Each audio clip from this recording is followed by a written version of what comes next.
ladies and gentlemen. Welcome to a Geek First podcast. A Geek First podcast.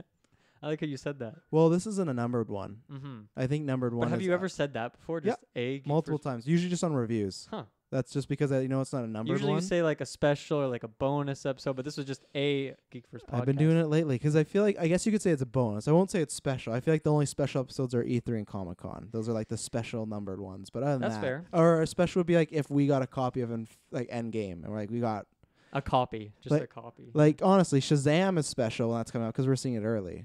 True. So that's special. Some of us are seeing it early. Yeah, the cast is. But I am the special Travis Snell. I am the Adam Hart caster, Dylan Muss. I am play-by-play Tyler Briggs. Mm-hmm. And for audio listeners, you might notice something different. And then for video listeners, you might say, what's going on with their faces? We actually have new And mics. a table. Yeah. We're going to get into that probably next week. This is honestly, if you're listening to this, we're not going to announce it. This is like the trial run episode.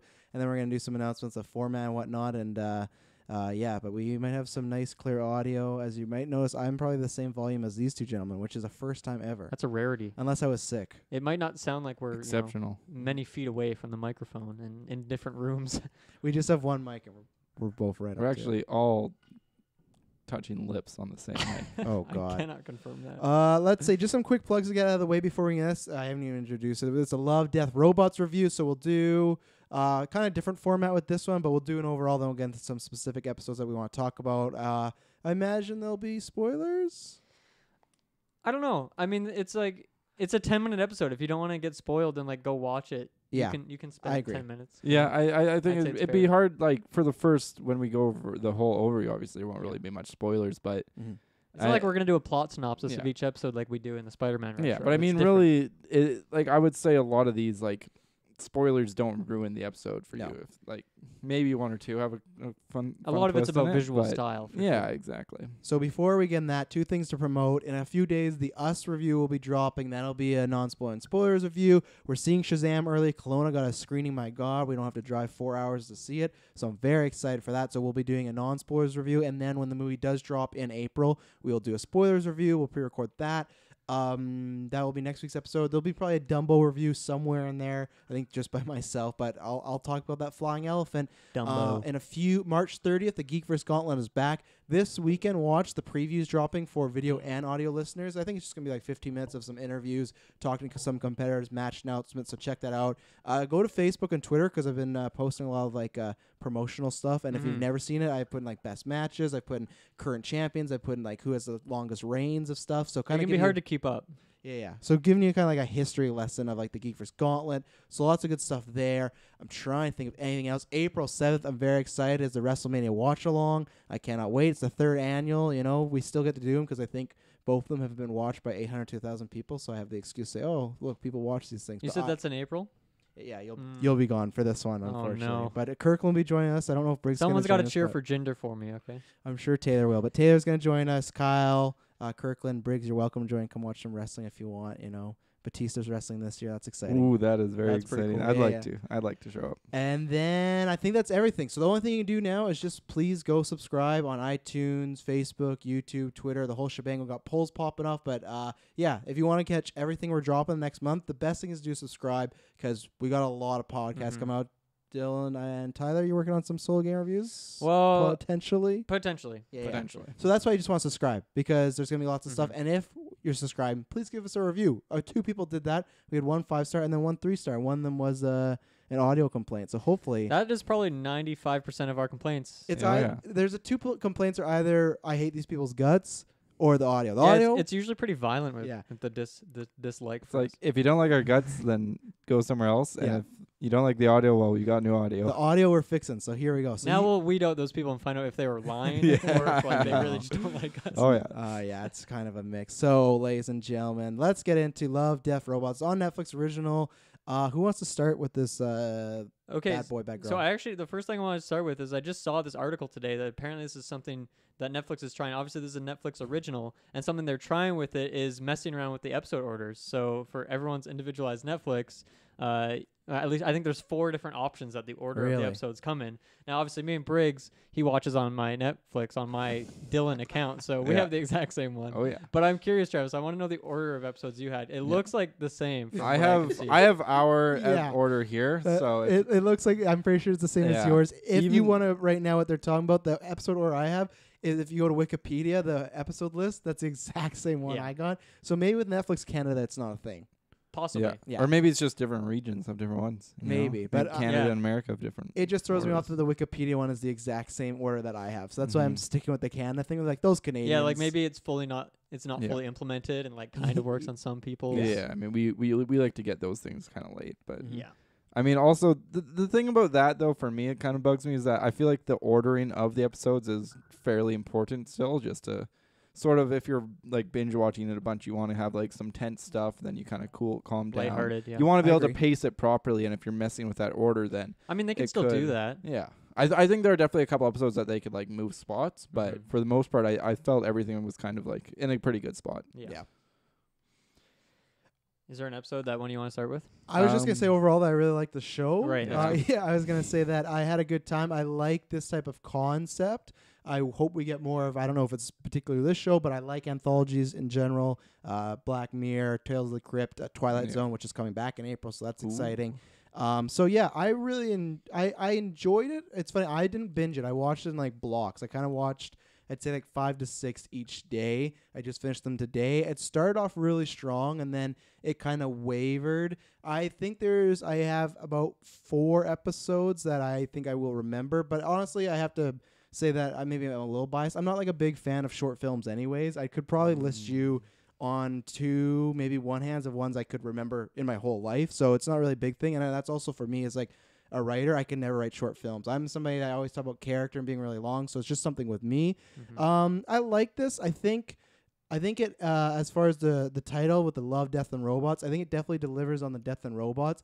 I Yeah. don't think the love thing is very strong in this show. I think they equate sex and like showing off lots of Yeah. female nudity. I as definitely love. think the love is more meant as like emphasis on sex rather than and that was a actual like intimate love. And that was a big con for me because I feel that like I'm not trying to be social justice warrior, but I just feel like there's so much gratuitous nudity for no reason, Oh, yeah. especially for females. Because anytime there was male nudity, it was always used for a joke or to like try and discuss you. It was either old guy or it was like there's one episode where there's a bad guy and he's like all he's like comically overweight and stuff like that. It's Yeah. never like anytime there's sensual scenes or stuff like that. So I didn't like that. I'd say this is definitely not for everyone. I think because I don't think.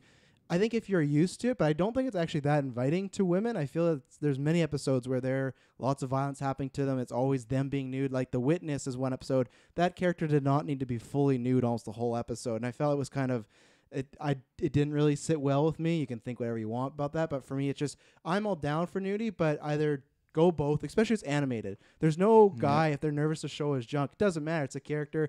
And I think for almost 75% it wasn't needed. So I wish they focused on love. I think there's only one episode in here that's like a love story and it's about a girl and her ship. Other than that, I think they don't really jump into anything, and I think they could have used a bit more of that. I just think they didn't want to call it Sex, Death, and Robots because it's probably harder to market. So Yeah. I liked it, but I think there's only a few episodes I'll remember. I think overall it kind of wavered for me as it went along, and I'll talk about it. But I enjoyed it. I would watch a season 2, but nothing I walk away from, man, I love this show. But I enjoyed it. For me, kind of like the way I like to describe it to people, trying to introduce it to them. But basically, to sum it up, it's like a bag full of bite-sized snacks, except instead of snacks, you just have adult animation with a large emphasis on sex, gratuitous violence, and sci-fi themes. And that's pretty much all it is. Every single episode has usually at least one, if not 2, of those trademarks.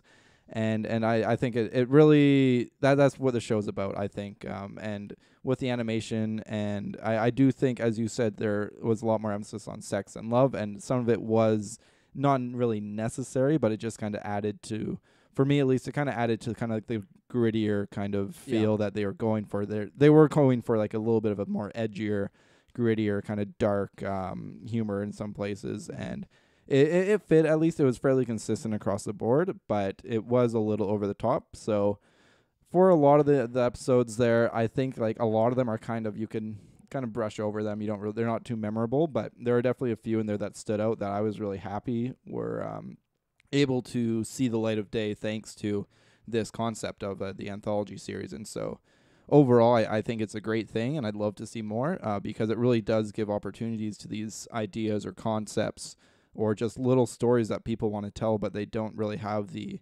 medium of being able to fill it.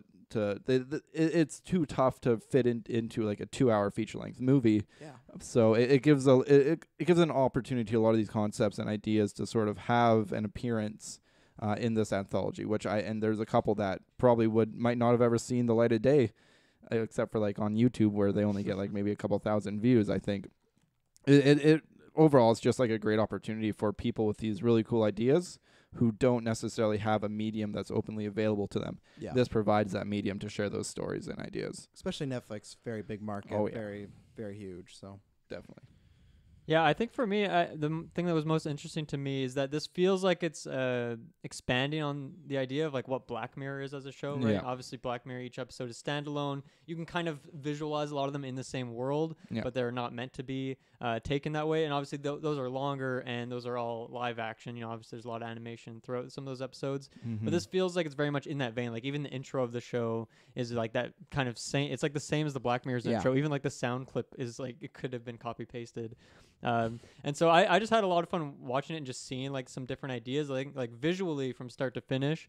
I was really into it because some of it is just like mocap, really realistic mocap that honestly looks like real life. For like a few of them, like some of the highest quality mocap I've really seen for that sort of thing. And then just all sorts of visual styles. Like one is very like Borderlands-esque. Some of them are like, you know, full on anime. kind of got a Spider-Verse in one. Then Yeah, Witness. definitely. I agree. Yeah. That's a big pro for me. That is lots of different styles in this. So So I think Mhm. that's what kept me interested, even though there was probably, I want to say 5 or 6 episodes that I just honestly didn't care about the story at all. Like I was still like, there's always something visually interesting going on. I don't think I was really bothered as much. The problems you had, Travis. I definitely agree that a lot of it was unnecessary in terms of the nudity, but I don't know. It didn't really like bother me, I guess, like it did for you. I would say there's probably like maybe 2 or 3 of these episodes that really, really stand out to me and like offer a lot of thinking like after the episode has ended, which, you know, once again emulates that kind of Black Mirror, like the good Black Mirror episodes. That's what they do, and that's what the good episodes of this show do as well. But even without that, like there are some that are just like so visually interesting that even if the story is pretty simple and there's no whole lot to think about afterwards, I would still like rewatch it at some point just because it was cool to look at.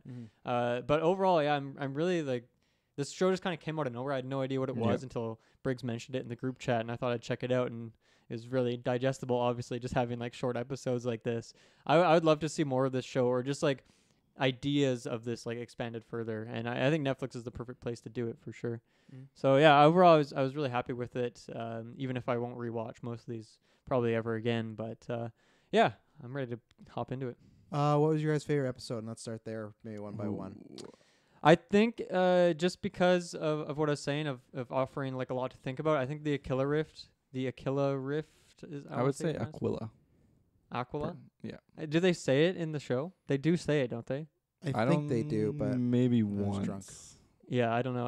Some I don't pronunciation. remember Anyway, that that one exact I part. think for me had the most like things to think about, and like there's the reveal in it is like very disturbing, and like just had like the hairs on my arm like sticking up. So I don't know. It was just a very wild episode. I think that was probably my favorite, and like visually as well, like just stunning graphics for sure.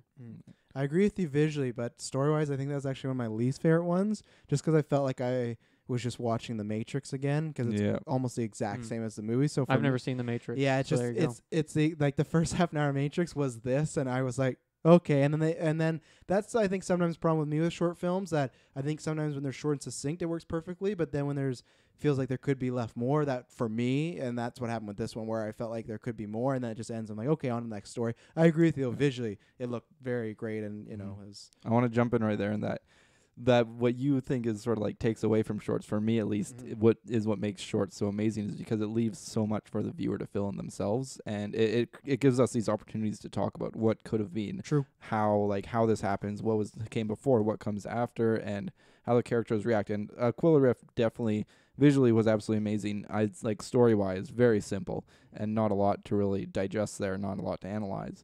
But just like more so than the story would be the concept and just like the idea of, I guess, the Matrix in a way, in that not necessarily the character's story and their progression through it, but just the overall idea and concept and exploring that a little bit more. And sure, Matrix is robots and humanity, whereas this is sort of like you're stuck in space with some alien sort of thing. So Yeah. similar veins, but I think there's a lot to it, like because it's not necessarily, it's only an isolated incident as well, compared to like aliens having taken over everything. So it's like, what causes this glitch in the system that sends them there? Was there actually a space station there in the first place? Why is that space station there in the first place? Why are people being sent there? And then you can talk about these questions around the water cooler per se for days, for weeks, even with people, and it makes for a very memorable experience to be able to memorable. I'll solve that I right was there. gonna wait. It was a total Briggsism, but I was like, I'm Yeah. gonna let it slide. 'cause it Yeah, sounds I right as fantastic. I said, I was like, oh man, I messed this up. But yeah. Yeah, I don't know if you had more to say on do Cooler you after have that. a Good. favorite episode? Yeah. Because I want to talk about that one more, but What did you say yours was? I'll go because yours more time. It was tough. It was kind of in between, but I went with alternate histories because I just loved how fucking weird and kooky it was. That it starts off as just a regular. If you haven't watched the show, it's I would assume that in this world, people have the luxury of playing out alternate histories, like watching them, right? They kind of show like important events of history, and of course, people go like, "Oh, or the computer's like one of our most popular ones is the death of Hitler," and it goes to like when he would die when he was like 16, and it shows you 6 different ways of if he died, how would it affected the world. And then the first 2 are very realistic. It's like he gets in a fight with somebody, he gets hit by a car. So I'm just like, okay, this is kind of fun. And then I thought it was very basic. But then as it goes on, he at one point like dies because he's in a massive orgy. He dies because he gets shot with a Jello cannon. And I think that's probably why that's where we're like Briggs were talking about our differences with the short films. Those are the ones that speak to me more. Just the one small little incident that I know could never be a movie. Just you could never even do a half an hour thing. Just it has to be 10 to 15. And I loved it just because it was so weird and so wacky. And I liked the information. I liked all the jokes. I liked it all. So it was my favorite. I won't reveal what my second one was. I love the sound effects they have for Hitler. Like they just make him sound like a whiny bitch. Oh yeah, it was fantastic. And there was like some commentary on Today with like Russian in there and Putin and everything like that. So I love the last reality. That one was like just so kooky and creative and out there. So yeah, I enjoy that. I think just because I had so much fun, and I think it came after a heavier one. I can't remember the no, it came placing of after but Ice Age, which was also pretty silly. Which was Ice Age again? That's the one with the civilization in the freezer. Yeah. Oh really? Okay, so then and that was At least for us. I think you might be thinking because the Secret War came after that, which was very heavy. Different histories. It was just kooky and weird, and I think that's what I like in short films, and it was quite memorable, obviously. So and that one as well from the other episodes had a unique art style. It was a pretty simplistic one, but it definitely fit the theme. Yeah, I would say even just talking on new art styles quickly, even like the really like mocap and like the really heavily CGI ones, all were like they had their own like art styles still, even though it was like heavily CGI. Like they all felt like they were done differently. Like you could tell that they were done by different studios and whatnot. So it was really cool to see every single one having a different style, and then having like the one that was practically live action in Ice Age. Well, like, Owen was right. Yeah, but except like for the obviously the focus is those were real live actors action, in the fridge. It's funny because at first when you see the actors, then I'm like you're thinking it's CGI because every other episode has been, and you're like, oh wait, those are regular people. Yeah. For me, I think it was a tough one. For I'll just go ahead and say my favorite was the Secret War. I think the storytelling, not so much the character progression and whatnot, but the storytelling in it, and the way the storytelling, the pacing, and the way they just snuck in, like they told so much story with just like little pieces of dialogue here and there, and they fill in every little hint, everything you're like curious about. They kind of touch on it slightly just to give you enough to be satisfied, but also not quite enough so that you have a lot to fill in yourself. Just the sort of build up to meeting the ghouls finally, and then they don't like leave it as some short stories do, where like they show you the horror part and then it just cuts to black and that's where they end. They give you that nice gritty scene of everything kind of going to shit, and then the music playing at the end with the bombers coming through. For me, it just hit all the notes of what I love, and like an alternate history, I guess. And it's that kind of thing where it's like it felt real to some degree. I was really invested in it, at least in the story, and I felt like you could feel connection to the characters with how little they had to work with, and for me at least, it felt the smoothest animation wise as well. Yeah, I think we're talking about like the art styles, and obviously that one was like full on mocap. It looked very realistic, and it definitely fits. And the darkness is just generally is kind of like almost like a grayscale in terms of the color palettes it used. Yeah. And like it's cool that they can just meld the art style to like fit the story it's telling as well. Yeah. So while that one's like more simple and like kind of character driven, I want to say, relative to the other ones, the simplicity of the story like really fits to the art style as well. Mm-hmm. Yeah, I think that just shows what we like and don't like. Because it's not one of my least favorites, but I just didn't put it even on my honorable mentions. I guess I don't. For me, another big thing, I don't gravitate to a lot of action-centered pieces in the short movies. Because I think for you can go back to my reviews. I'm not action. Kind of goes like character, story. Like action's pretty low on the bar, and this did have some fun moments as far as character-wise. Like Dylan and Briggs were talking about as far as some kind of plot lines being sneaked in, but lots of it's primarily action. So for me, if I'm not that invested in the characters, it doesn't really do much for me. I think visually it was great again. I like the ghouls. Once again, I think it's they kind of hinted that like witchcraft and whatnot, so that was kind of something fun. But it didn't stick with me or anything like that. That's really interesting because I feel like we're gonna be completely opposite on like almost all of these. I'll probably be in the middle. That's how I usually am. That's cool. But I want to go back to. We just finished off Secret Wars and how we think these lists are going to be quite different. Right, and I said I'm going to be in the middle. So just to go out of order, I'm going to go back to the Killer Rift because I want to talk about that one some more. Because that one to me, I think the reason I liked it the most is because I just have so many questions about how. How the world led to this point, or like what the full world is really like. Yeah. I love the reveal where it turns off the simulation and he's just seeing what the reality is, and he's just like this, skin and bones man, and like there's just I don't even know how you describe that alien world where like the spider lives in, but it's like such a creepy and like visually stunning environment. It feels like something out of like Prey that I I was thinking even like Dead Space or something where it's like very organic. It's just like this weird like fleshy spider web that this creature is just woven. It looks like between synapses, like a giant brain or something, right? And he's just like stuck somewhere in between it. Yeah. So I don't know. One thing I was wondering is like, when it first starts out, he's in that simulation with his like female, like the female like friend, I guess, like just the other the other crew member. Yeah, the other crew member. And she's like in that simulation for a bit before she gets knocked out. And like I don't know, was she alive still at that point? Was she in another simulation? Did they just create her and she's just completely a simulation? And there was no like, or was there another spider that was like portraying that role or something? Yeah, it is very curious in how to sort of like tackle that mentally. It's like, because you got to think, first of all, is that the actual crew member in the same simulation, or is that going to be perhaps the simulation trying to recreate the crew member, realizing it can't, so it just finds a way to exclude the crew member from being part of the simulation by saying put her back to sleep, where it doesn't have to put any of its brain's processing power into recreating that sort of a simulation.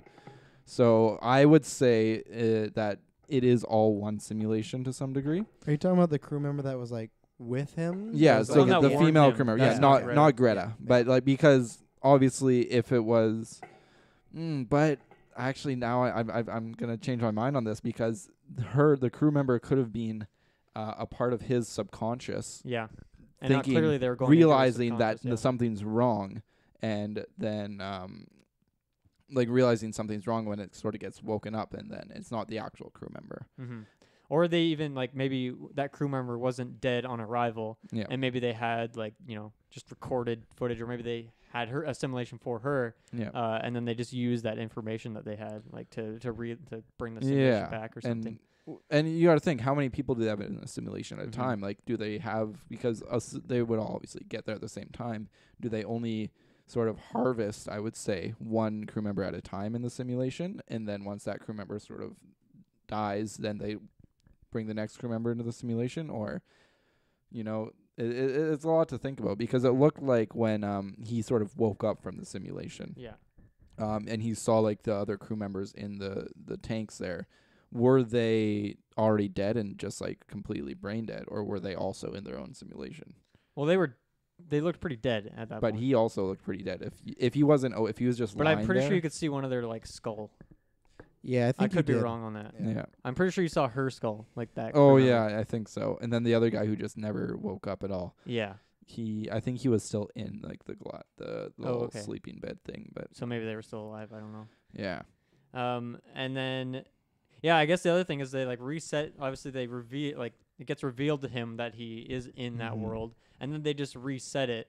First of all, I'm not really sure why they would like show him like I'm not sure. Does he have memory of this? Is it something like when he wakes up, maybe he like has a distant memory of like what actually did happen? Like maybe there's some deja vu that he gets Yeah. or something. That was something I was really curious about as well. Maybe I just took it that he is in this loop until they find a way to like fully trick him that he's in this loop, or there's no errors that where he's getting tipped off by like Mhm. the crew member's name was Susie, by the way. Susie. So maybe Let's go that's some with sort of Susie. way, but I just took it as like there's always going to be a problem, and he's going to be in this everlasting loop for till he dies or the rest of his Yeah. life, or That was someone my finds that, the that ship. leads to my other question. What are this spider, or if there's like a society of them, who knows? Yeah. What do they really like want from him, and like are they just trying to keep him there forever? Like Yeah. what is his purpose to them? Like is it a pleasure thing, or is it like some sort of Well, life sustaining? I doubt it would be a life sustaining thing. maybe they want to. Maybe at his state, do you think if he was still alive, he would really want to live anymore? Like not in that dream world, like the way he has skin and bones, all his friends are dead, he's in the middle of space. Mm-hmm. So maybe they Most kind of definitely not. the way I kind of took it is not took it, but just my theory was if they're maybe like feeding off him somehow, but you got to keep them alive. Mhm. So you got to give them a reason to live, right? And to be Yeah. living this perfect life in a dream. Yeah, feast off really, that he could just body. be a plaything to them. Yeah. That's possible. I think what I sort of got from it was that he was sort of a source of nourishment for that. Like they live off of these living beings that get sent there, and maybe they're not always human, but they sort of live off them. But it was an interesting take for me, at least, to explore that concept, because generally when we think of like the word something is like taking over our society and feeding off of us, we generally think that they don't care about us. We're disposable to them. We're food to them. Whereas you get that sort of that narrative with the creature where they say like we care about you. We're like we want you to be happy. Like I love you, sort of thing. And it really interesting. It's a cool sort of thought process in that it's like, okay, so this creature obviously it relies on you to stay alive. We're say that's sort of my theory is that these people are nourishment Mhm. for the Nourishment. for the spider lady, as I've called her, and Fake Greta. yeah. And so I feel like it for them at least they don't. They're sort of how like when you have people hunt animals and they respect the kill, they kind of use every part of them, and they I don't see. hunt it out of hatred or just for the sake of hunting it. They hunt it because it sustains them and they respect it Mhm. for providing them with that sustenance. And so it's sure the spider lady is feeding off these people, but it knows that it needs their nourishment and it respects them for it, and it wants them to have the cleanest sort of most comfortable Yeah. death that they can. Like the spider doesn't come across as hostile, No, not at all. which is kind of like I would say a twist on what you would normally encounter in something similar to Mhm. this. Yeah, exactly. Normally, as like in most sci-fi specifically, it's like you have this alien creature feeding off of Mhm. humans. They're generally grotesque, and I wouldn't say Yeah. spider lady's I not mean, necessarily even I grotesque, compare it but to Prey, which I played Yeah. recently, and like the beings in that game, the Typhon, like they just want to kill you. yeah, They just want you dead. they're horrible and disgusting, and you don't try and understand them. They don't try and understand you. They Yeah. just want to eat you and kill you, and that's Yeah. all there is to it. Exactly. What if the spider just wants love? You know, the spider. That's what I'm saying. Like Mhm. maybe, like it look. I don't know. I don't know what was going on with the spider. I don't know what that hole was, but Yeah, Well, it looks quite like something else, and they kind of gave the spider like a bosom almost. And I think that there's a chance because if the spiders maybe. I always took it that the spider's kind of portraying Greta the most in that vision. yeah. That Greta the whole time is very, which I didn't like. Oh my god! Travis is dying over Yeah. here. Drink some water, my friend. I'm in a vision. I will after this. What I was gonna say because Greta is that whole episode, which that's some dialogue I don't like, is like all the girls the way they talk. She's like, "Oh, you fucked me so hard that I was like." All the girls in this show are very just like it's just very like making the men feel very macho. But all her dialogue is like taking out my problem with that was it's all about like wanting to be with him or being loved. Like now we're together, stuff like that. So maybe the spider is just all alone. She can induce these like things, these fever dreams, almost like how like in the X-Men, Jean Grey and Scott can like get it on in their minds and stuff like that. For me, it's like I don't know if my theory. Yeah, maybe it's like pen pals. Like maybe each one of these spiders has a human that they just kind of fuck around with. Well, yeah, and they find this ship. They can do their own simulation. They can do whatever they want. Or maybe the spider's I like, assume. or maybe the spider's like the last of its breed, and that's why it can't be with anybody, right? And then so that just because that would be a sad reality. I don't know if I believe that, but it's just very love themed, that whole like and even then that's why I wish there was more to them love. Their love is just them getting it on and whatnot, but it is more like relationship centered in that. Yeah, and that way that's actually a really cool concept of being the last of its kind, and it knows it can't form any lasting relationship with its own kind. So instead it puts itself in a human body as Greta in this simulation. And it experiences everything that Greta experiences because it feels like it's missing out on something and wants that experience, and these humans are the best way for it to get it.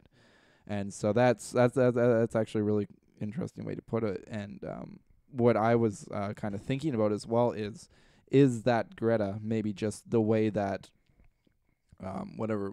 Do you know what the captain's name is? Do you have it up there for you? The main male protagonist. Steven. Is it supposed to be Tom? It's Thom. Yeah, it's Tom. Tom with a silent H. So edgy. There are two lines of thought for me in that one. It was either Greta. This is how Greta it was in real life for Tom, and it's just the simulation playing how Greta would act in that sort of situation. Because she supposedly has her memories, right? Yeah, so it's like the ideal vision of Greta in Tom's mind. Yeah, vision. Or it's the spider lady putting herself and acting as Greta would act.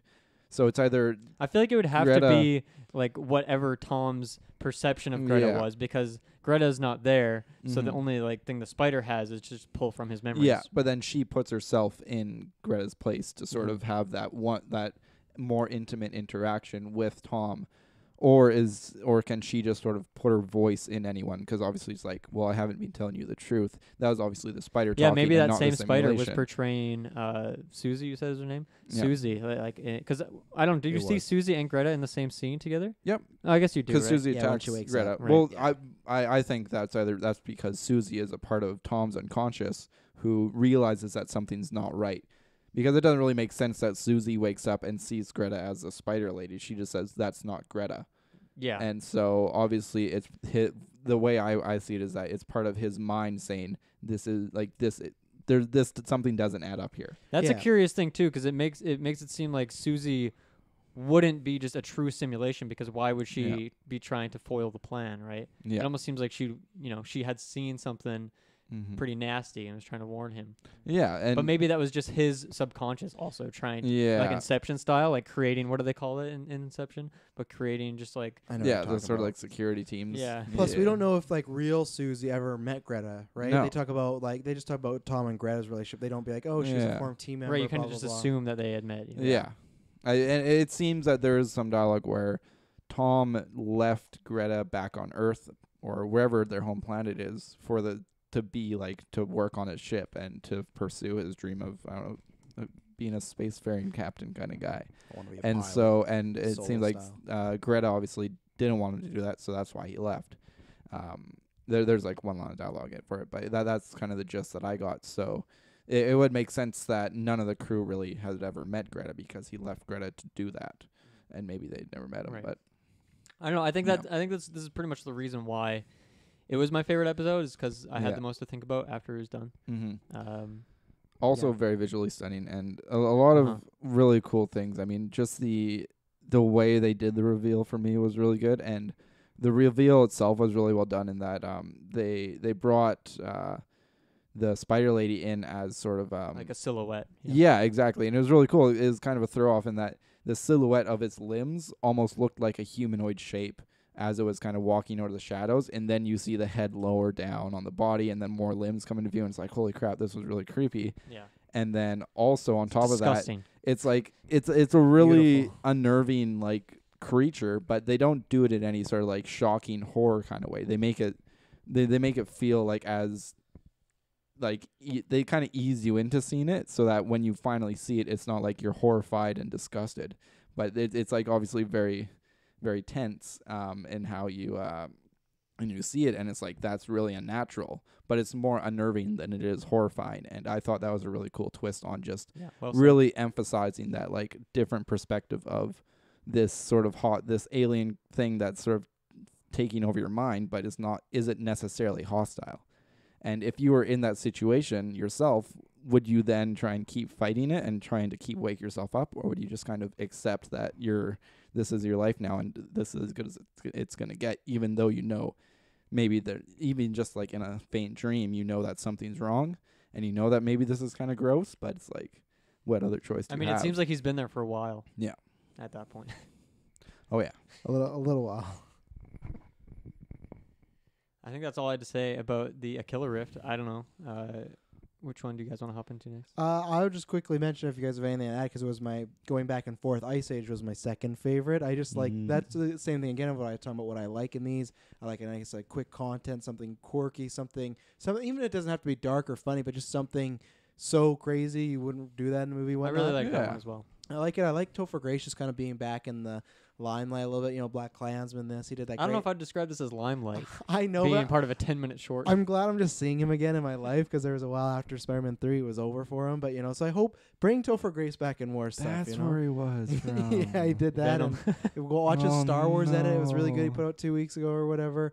I really liked it. It was just a fun idea. And you got Mary Elizabeth Winstead from 10 Clover Lane. So I don't have much to say here other than I feel like it was just, I don't know, almost it was just an allegory for life, as far as especially people, if you're really into the science aspect of just kind of going from where we are now to the future, and just kind of like everything's going to start over. So we're kind of we're just bound to repeat ourselves, because I am assuming that's how in the fridge it started, was a meteor hit it in there, and then dinosaurs, and then you saw everything. You saw the revolution, you saw kind of what we were, right? You saw where we're living, and then you saw in the future, and then some reason a meteor hits it, and then it's back to the very beginning. So I think that was the most I kind of said about it. But yeah, I liked it. It was a fun concept. And this one was also, that's probably why I liked it. I didn't know this before. It was directed by Tim Miller, guy who created this and also directed Deadpool. So yeah, he was this was his episode. So yeah, very exciting. Yeah, that's a good shout out, because I don't really have anything to break down on, and that's something that that concept like shouldn't really be strung out longer. What else you could do like maximum like a half an hour if you wanted to get a little more in depth with it. I'd be fine with that. But I think it was perfect for short and sweet. Definitely. Yeah, I mean, I already mentioned the Secret War was my favorite, but for me, just like the storytelling, not necessarily through the characters, but just through the scenery, and just little quotes that weren't necessarily dialogue developing the character, but it developed the story really well. And for me, again, like the pacing and just the way they did, it felt like they did so much with so little. And for me, it was that's one of my favorite things with like short stories, and having sci-fi as well is just like you get to explore these really cool concepts that you wouldn't really necessarily get to sort of explore in any other medium. And then on top of that being this is really messed up right now. Anyways, on top of that, being a sci-fi thing, and the genre really excels when it lets you sort of fill in your own blanks, and it just does that perfectly. Like it tells you just enough to keep you going, and then it lets you just do the rest yourself. I liked some of the like details it had to show how much of a grim world it is without like explicitly saying it. Like one thing is like there's a couple times in the episode where they shoot off flares to like get some homies to help them out, but then later you see that there's some other team of them that shoot out a flare as well, and they do not go to help them. So it shows that like they're doing that even though they wouldn't go to do the same thing. When he shuts down the other member for trying to just play his guitar, just any form of like escape, just like a little bit of relief, and like they can't even do that. And then obviously the intro, just going through that first village and just seeing it like torn up.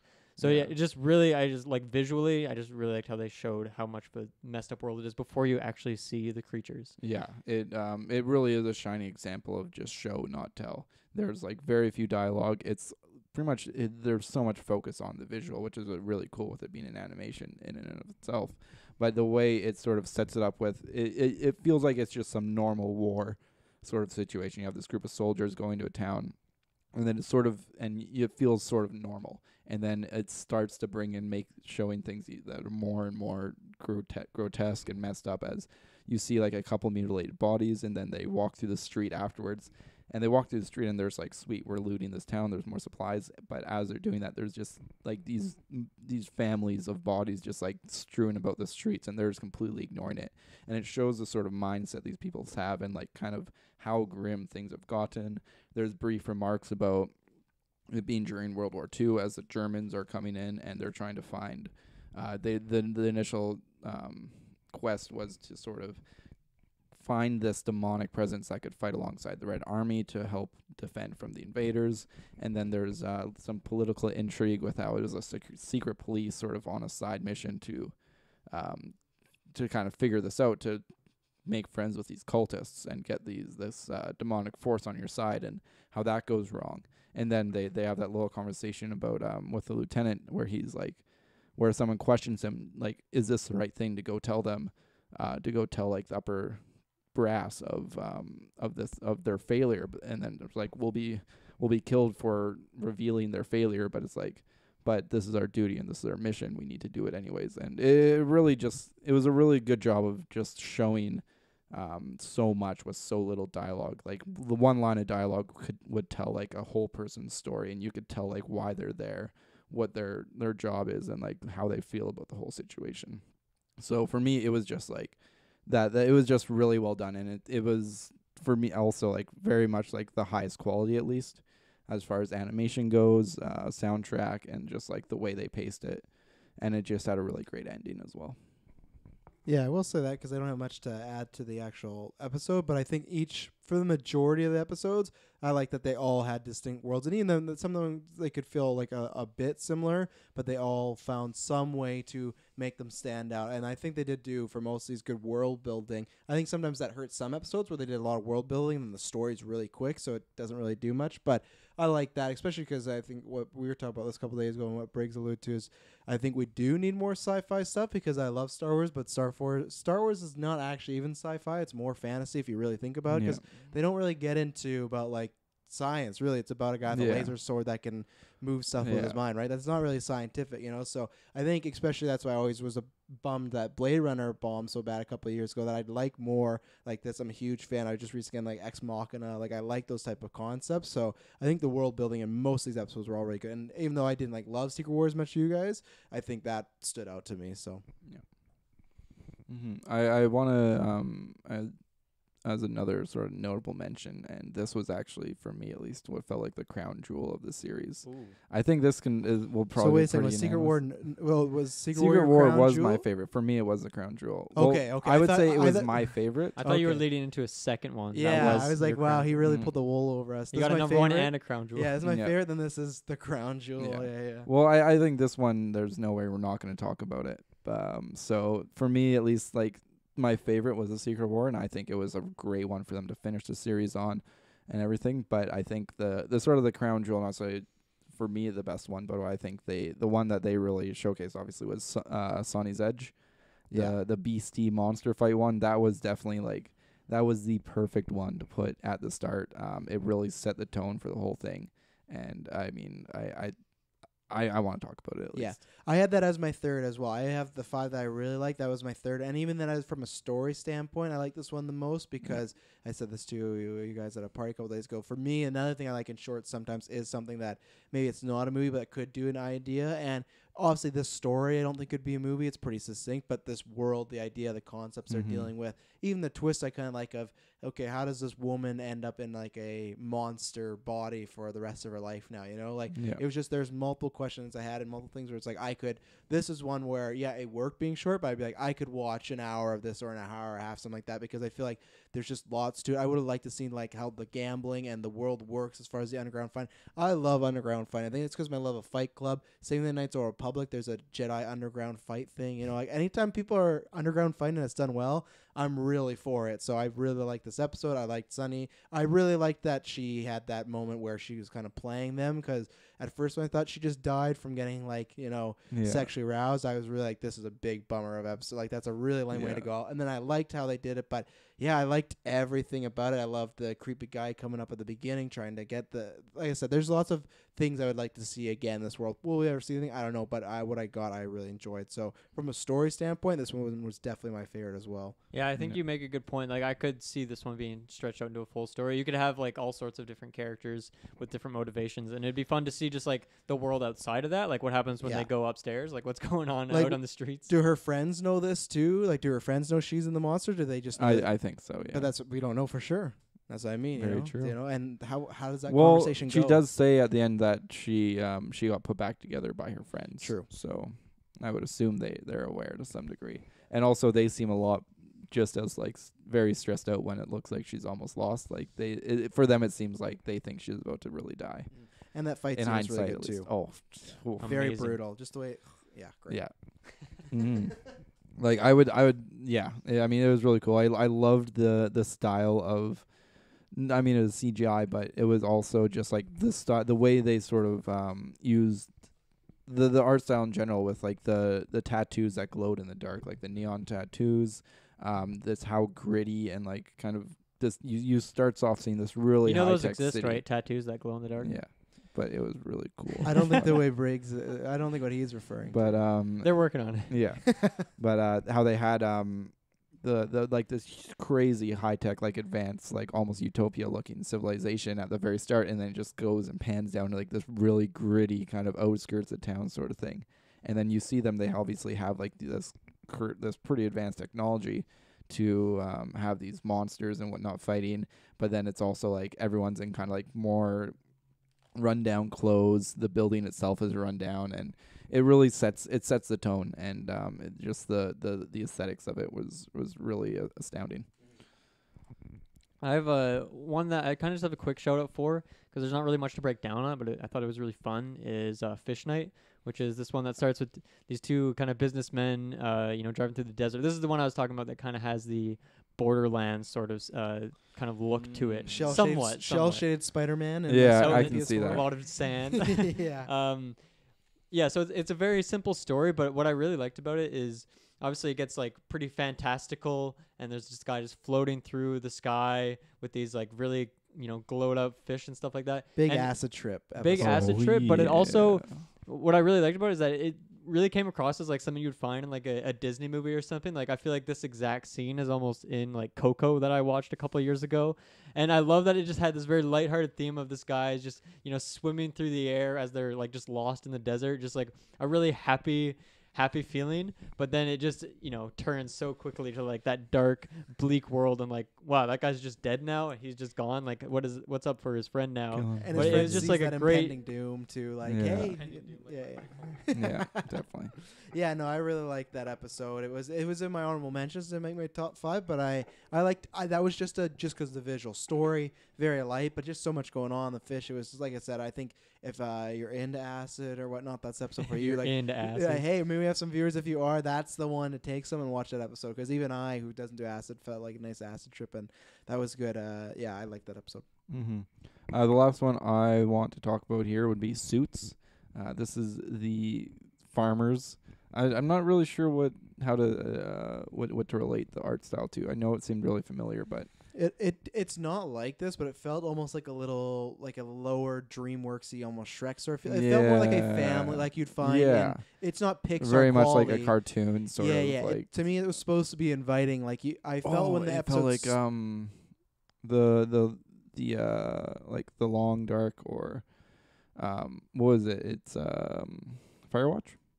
And like the successor. This is mostly things that you might pick up on. But yeah, very much like very soft and sort of not very hostile. I thought it was very inviting. Sure. I didn't think it was going to start off to be like at the start of this episode. I didn't think this was going to be like a machine mech mowing down aliens sort of deal, So yeah, and for me, I mean, the art style, it was just always really cool to see one art style from the next, especially this one came right after The Witness, and that was like a huge change in art styles, which was really cool to see. And I remember when I first started watching this one, actually, the frame rate being like quite a bit lower for the animation, which it was fine once I got into it, but like you could see like how much lower the frame rate dropped. I mean, once you start watching it for a couple of minutes, you just adjust to it, but it's kind of interesting to see that. But just Suits in general, I mean, I'm not going to go over the whole thing. But I wanted to, one thing I really like about Disclaimer: this. Briggs is a big fan of mechs. Yes, Just generally. very much so. But also one thing I liked about this, and what I forgot to mention about the Secret War, is that these felt like they gave me the same sort of experience that a full feature length movie would give you, in like through 2 hours of like world building, character development, and moving the plot forward. You got all of like that same sort of experience at the end through only like 15 minutes, which is really impressive to for something to sort of do so much with so little, which is kind of like the emphasis on what I've been saying with this review the whole time. But Suits was just really great for me, and I really enjoyed the moment where it almost felt like the Matrix Revolutions, is it? Where it's like there's the one final guy in the mech shooting all like the tentacle things, and then you got the guy running with the ammo card and stuff, and that's what like the end of it felt like, and is just a really cool sort of thing I noticed. Yeah, I didn't dislike the episode, but I did not get as much as it out of as you did. I think again for me, just because there was, I do agree with you. There was some character development in there. There was some emotional because at one point they someone lose a loved one and whatnot. But for me, I guess it was because like over half of it was lots of action. So for me, I kind of okay, like this is all right. So yeah. And then it has a cool sort of like I don't think it was necessary, but it has a cool sort of like zoom out sort of moment at the very end where it's like, oh, they're actually just in these little weird like farm domes on some weird alien planet. But then there's like multiple on the same planet. So it's like, do they have some sort of like way of supporting each other, or do they even know that there's other ones there?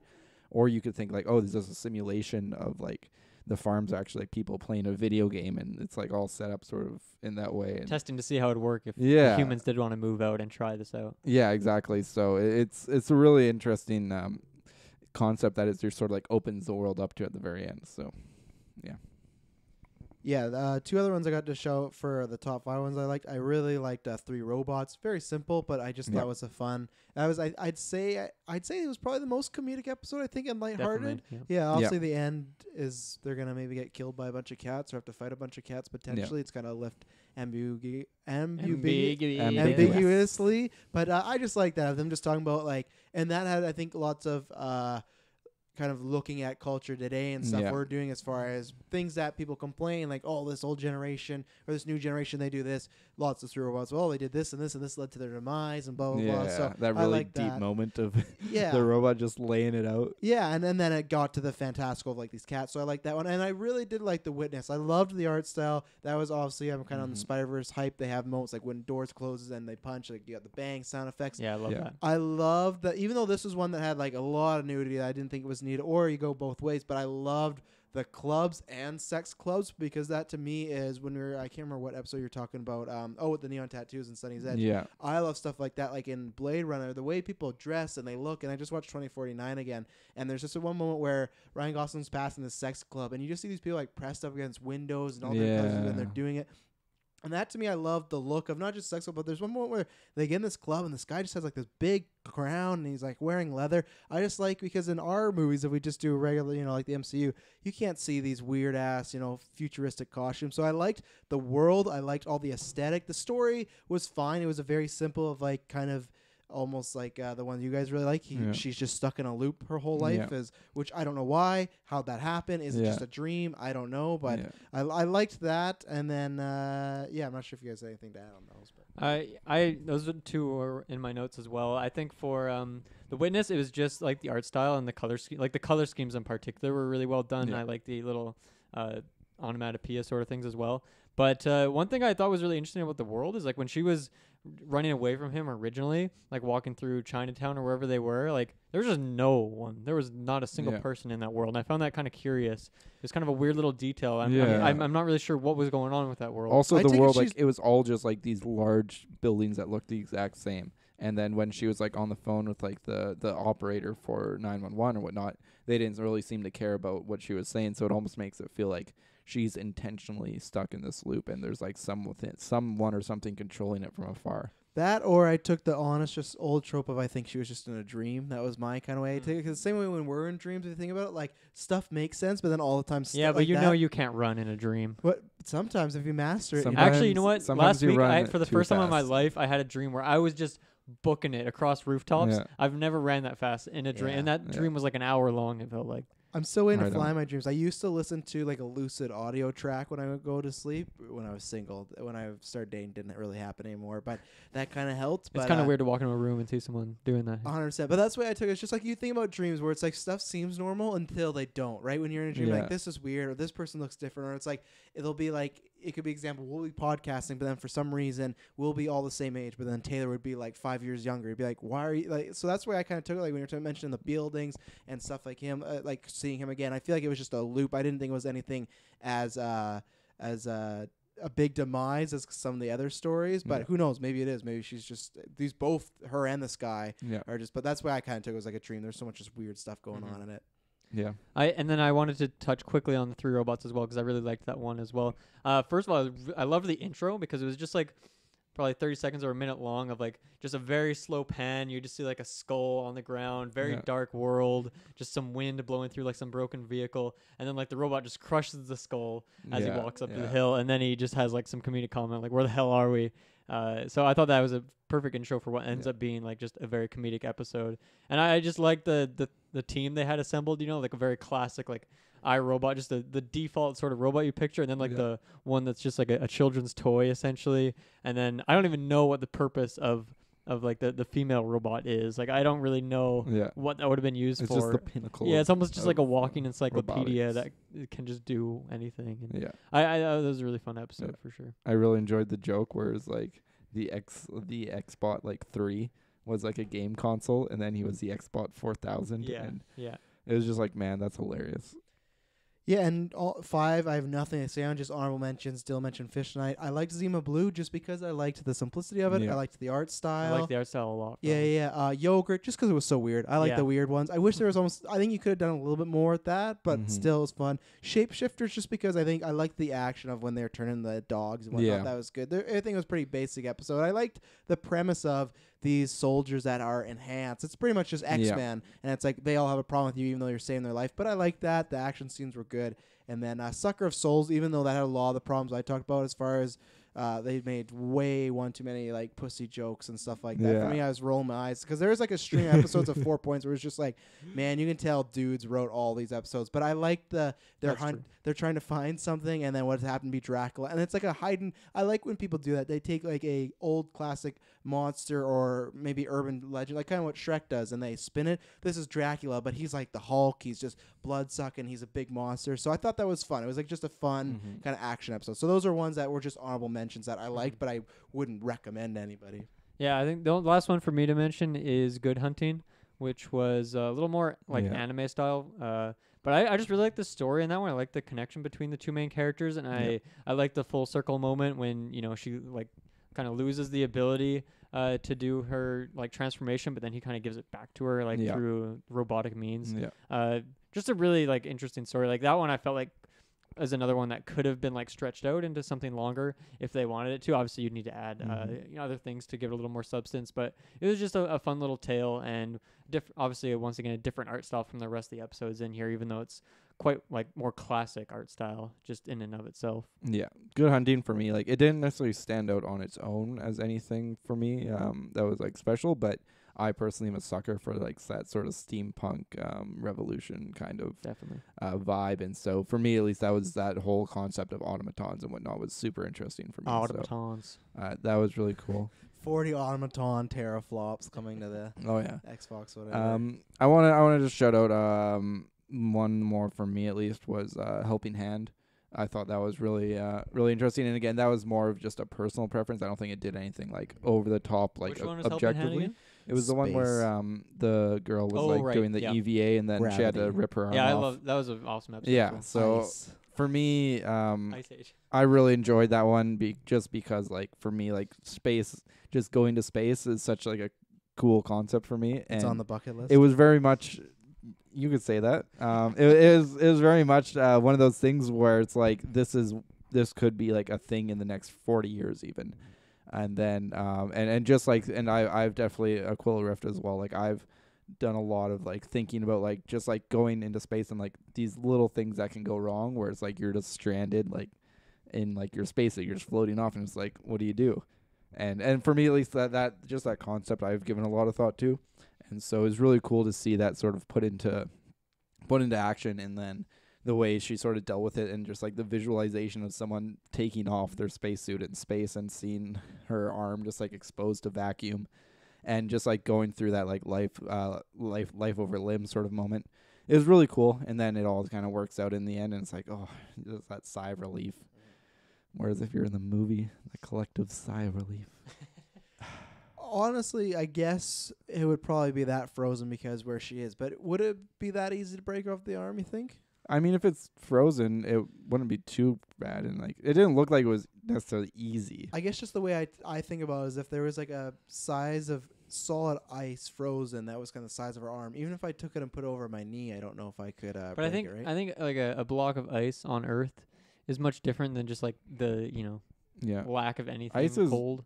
relatively brittle as well, and she had some good leverage on it. Fair enough. And she had to I give just it wanna quite a ask. few yanks. Like that, Oh, it yeah. wasn't That was terribly brutal. easy. Yeah, like you also think though, like how much like she was obviously screaming You would definitely during pass it that, from the pain but in real like life. how much like if your arm, like I can understand that like if something's frozen, you can still like the nerves are still there. You can sort of have some feeling. If you have like a frostbitten finger and you like rip that off, that's still gonna be really painful. But like is it realistic to even have like much feeling in there at all? I imagine it is. They probably did their homework, but for me, it's like how much Well, I of mean, that it's not would like you it was a actually perfect feel? tourniquet. Like what did she even use? She used her watch. Yeah. So there you go. Yeah, I mean, if she had exactly. like something you'd find in a hospital. yeah. maybe. Because I mean, there's probably still some feeling in like the very deep tissue. I'm sure everyone's seen it, but check out Gravity if you haven't. Great Yeah. space film. I Mhm. haven't seen it. Directed by the great Alfonso Cuarón, who directed Roma. Alfonso. Mhm. Yeah. But got him his first Best Director award. Or Oscar, not award. He won it. Great Or he won, movie, he won. but apparently incredibly inaccurate scientifically. Makes sense. Yeah. Did you Yeah. know originally it was supposed to be Robert Downey, but he turned it down? Wow. Yeah. Apparently, I think I've heard rumors that he was kind of going off script a little too much, like with his like quippiness, and they're kind of like, "This is more of a serious yeah, movie." no, and I'm he was like, "I'm more glad. of a Marvel guy," and he left. I'm more of a Marvel and then Clooney tagged in. So yeah, Yeah. good movie. If you like the episode, that's what I'd say, because it's the exact same thing. Sandra Bullock, not she's breaking off her arm, but Sandra Bullock gets stuck in space. Yeah. Obviously, that's a 2-hour version. Yeah. Beautiful movie. But I just thought if anyone hadn't seen that and for some reason really liked this one, then check out that movie because that's Yeah. more of the same. That's even more Mhm. intense. So And then The Martian as well, kind of similar. Martian's pretty cool. That movie's amazing. The book is way better though. I don't read. I'm just kidding. I'll read it. Is it good? It's really good. I definitely recommend it. How long of a book is it? How many pages? It's about, I would say, like a pretty solid novel length, like 200 to 300 pages. That's not bad. the Bible times 2, Oh no. You have to read 2 Bibles Old as Testament? pre-reading. the Old Testament. Do we have anything else to say on this show? Give me more. Yeah, I'd be Yeah. down for it. I would give this like a nice, because I don't know if these guys drop numbers, but I give this like a nice 6.5, which sounds very low, but it's just because it's just the overall ratio, you know? Because I Yeah. think I did forget or not love us more than I did end up liking. Yeah, So that's I- kind of why that happens. I can definitely say, like for the ones that really stood out to me, the general quality of the rest was like very much below that, but it was it was enjoyable enough. I'm just a huge sucker for sci-fi, so just to see these concepts and ideas come to life, even if it's just for 5 or 10 minutes, is interesting enough to keep me watching through and not really feeling like I need to just skip an episode, which is really great because it works. I think this format for this sort of a show is amazing. And then, I mean, I the ones I did love, I can't be, I couldn't be happier to see that these ideas and concepts got to see the light of day. And now the studios and people behind these ideas will obviously get some more recognition for what they did here. They may be able to work on bigger projects in the future, which is also really awesome. And yeah, when Briggs talking about the beginning, giving people opportunities, there's a few names on here that are very foreign, so I don't know if they're male or female, but I'm pretty sure every one except for one episode, even one episode I'm not so sure. I think every episode is directed by a male, so maybe give some women some love, because I'm sure I'd like to see, not only just because I want some bounce, just because when you're dealing with sci-fi, I'd like different aspects as well, whether it's race, gender. So just the fact that it's like just a bunch of dudes, I think for me, Yeah. also that hits some of my cons. So switch it up. If you get a season 2, you got, what was it, 18 episodes? Yeah. You could fit in 1 or 2. There's tons of Yeah. female directors out there. I definitely think one thing that contributed is because obviously they probably had a much smaller base of of shorts and like people and talent that they were picking from for this first one, because obviously they want it to work and they need to kind of test out the concept. Whereas I think if they do another season, they might be broadening the kind of the just sort of the oh gosh, what's the word? Broadening the group of ideas and talent that they're picking from. Maybe it's a pretty broad, when they all the animation producers, it's Yeah. 15 different producers from 15 different companies. There's only 3 episodes that have the same that are produced from otherwise. So Yeah. that's quite a bit of them. Yeah. Oh, we didn't even talk about Lucky 13. That's the only one I felt was a legit love story. Was about the Yeah. girl like loving her starship. Other than that, I didn't find. I think it it was fine, it was pretty but I classic. didn't- It was a cool story to sort of check out. And Yeah. whatnot, I don't think but- there's only like 1 or 2 that I would say I disliked, and I'm not even like that strong about disliking them. But Yeah. you know, I think like at least hated them. the average quality was like, I'm glad I watched yeah, that. it was at least I don't regret watching interesting it. and a little bit thought provoking for each and every one of them. But Yeah, I don't know. I guess my final thoughts would be that it was just a welcome surprise. Like I didn't see this coming, and now I'm glad this show exists, and you know, kind of fits within that Black Mirror sort of scape of ideas, at least. You know, tackling yeah. one-off stories. This one less than Black Mirror's. I would say less about like stories so much, and actually more about just like world building generally. Yeah. And for me, that's totally okay. I really like that idea. So I'm very much excited for more of this show. I hope they do a lot more of it. And I think you really could have. I mean, if you're assembling all these different people, like if one guy is busy, then it's fine. You just you probably have a bunch of other short stories that you can accumulate to still build up a season, even if you don't have a core of people working on this, right? Mhm. So it works out well. I'm interested because they don't really release numbers. I'd be interested to see how this does, right? Because I'm trying to think, like, you got Orange New Black, but other than Well, it's so digestible, really, that I mean, it's hard to justify like not Yeah. like it's so easy to just watch an Yeah. episode. Like if you say to someone, just watch the yogurt episode because it's 6 minutes long. Yeah. Anyone can go and watch that. Yeah. my pitch is, though, you have to be 18 and older to watch this, right? That's the only thing where it's just like, it's not like Marvel, Netflix, where it's like they have a dedicated, audience, Daredevil, Luke Cage, all these fans. This is like, I could see this not getting another season just because it is so, you can't watch this around people. You can't, like, I had to watch to make sure Gwen's on the room. So that's one thing I'd be interested to see, because that's what I was trying to think on Netflix. I'm trying to think what's the raciest thing they've ever done. And I think this is pretty close to the top. So That's fair. it's kind of uncharted Yep. territory. I want more, but it's just one of, it is digestible, but is it a smaller group? Is it kind of a niche, right? Like to look up Blade Runner, is it kind of a niche that it'll come out, kind of do all right, we'll never see it again? It's I certainly hope it not. do. It's certainly not for everyone, Yeah. but True. just because of how like easily accessible it is, I think that'll help it. Even if the audience Yep. for it is smaller, like I don't know. I mean, it's hard. Obviously, even if like the general aspect of the show isn't for everyone, I'd say there's at least a couple episodes that like are for any particular person. There's some episode they would enjoy. Obviously, younger audiences maybe not. I'd have to do some Yeah. thinking on that, because even in some episodes there's just action. Like they do get pretty graphic with Yeah. it. So Or watching it when the parents are asleep, sort of. Yeah, deal, exactly. yeah. And then Yeah. when you get well, down, there's a big audience for that too. oh yeah, but then when you get down as a parent, and you see continue watching. You got to watch those parental controls. Yeah, Yeah. yeah. Finger on it. I'd be really interesting to see what the budget for this was, because I know like CGI animation and that mocap stuff that can be really expensive. Like that can add up really quickly. But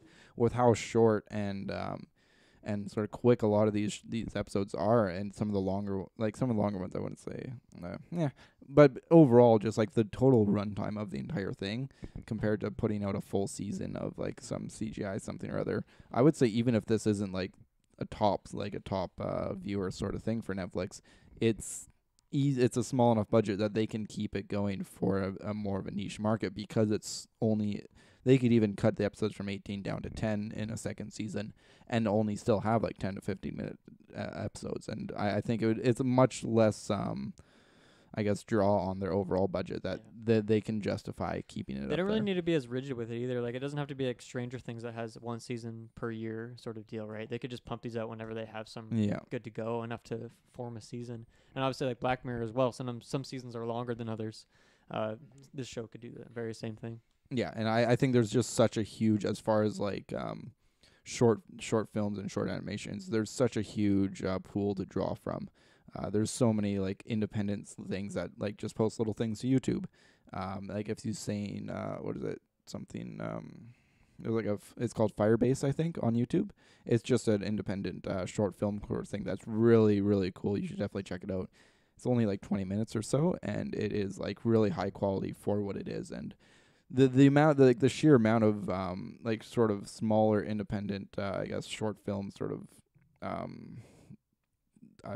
what do you say, studios, I guess, out there, I'd say that you could draw work from is probably just huge compared to like studios that you could draw like shows like Stranger Things from. So there's just a lot of opportunity here in this sort of thing, and I'm really excited to see this do well and to see more of it. Boom. There you go. You guys have anything to say before we get out of here? Negative.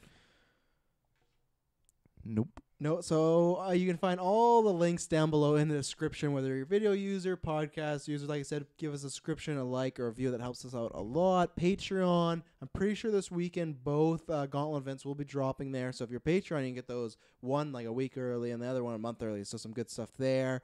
There'll be some other stuff dropping on Patreon soon. But thank you very much for tuning in. We'll be back later this week with some good reviews for you, some even better ones, because we'll have other geeks here. Not because this isn't a bad thing. What are you trying to say, Travis? What are you trying More to the say? merrier, you know? I like. I'm gonna mute you. Yeah, you have that possibility now. So, and let us know also. You can meet me in a second. If you have any theories on episodes, let us know, whether it's on our Facebook, Twitter, or YouTube in the comments.